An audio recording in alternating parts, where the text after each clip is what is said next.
give them some advice? No, actually, will you please give them some advice? And I don't mean, I mean that quite seriously. I found the kind of advice that I got from you guys, both directly and in print, was riveting. I mean, it was the kind of thing that made me change my life. I was in Toronto and Michael showed me the book of John's work and said, this is the only architect working today, you should go work for it. I came down and begged for a job. But I think it's very important to talk to people who are starting out and give them some hope, not for what's going to happen or anything else, but for what they're doing. Well, we had the pleasure of Richard speaking here a couple of weeks ago, which was fantastic. And he said one thing, somebody challenged him as to how you could work in the language of this other, I can't remember the name of the architect that he was referencing, but Richard said, well, you copy. And I think that's the best advice for a student, that you start to copy. Don't be embarrassed to copy. In fact, the Beaux-Arts curriculum, that was the first 2 years. Before you got to the room to do the competition, you copied. And that's the only way you can learn, is to copy. So copy everything.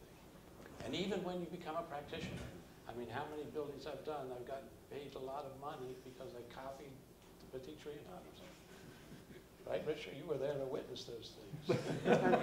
And actually made the beautiful drawings and Angelo as well. This is exactly what was drummed out of us, early on. Copying, you didn't want to look at what goes on the other guy's board. Keep your eyes on your own board.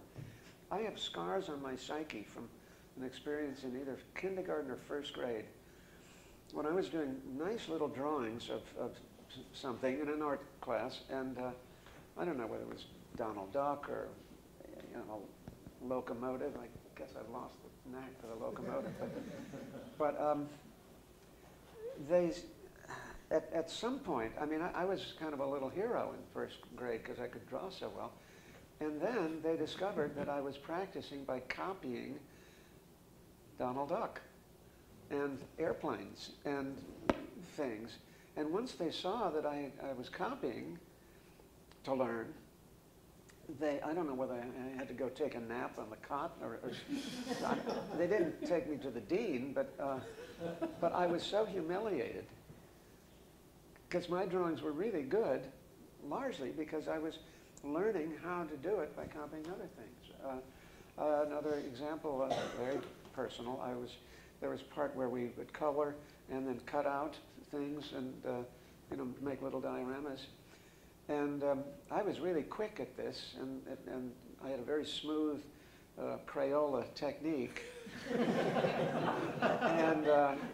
And then they discovered that I was just going, over the lines. I mean, not within the lines, just over there like that, and then cutting them out so they're very crisp.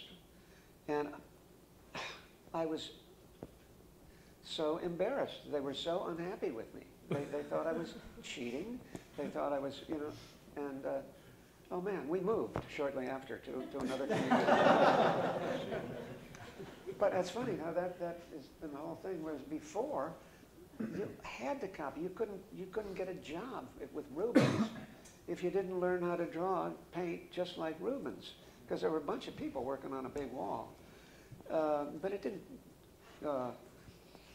didn't depress anybody's creativity, because guys like Van Dyck then left the Rubens atelier and went out and started his own. And that's the only way anybody used to learn, and that is true in the trades as well. Carpentry, masonry, that's the tradition that you carry on. And the nicest thing about, one of the lovely things about the Studio Incaminati is that the students who are learning to paint are also learning to teach.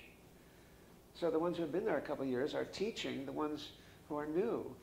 And so, I mean, not only is it a perfect example of what tradition really is, but it also makes it easier for people to, out of that, to have a job as a teacher.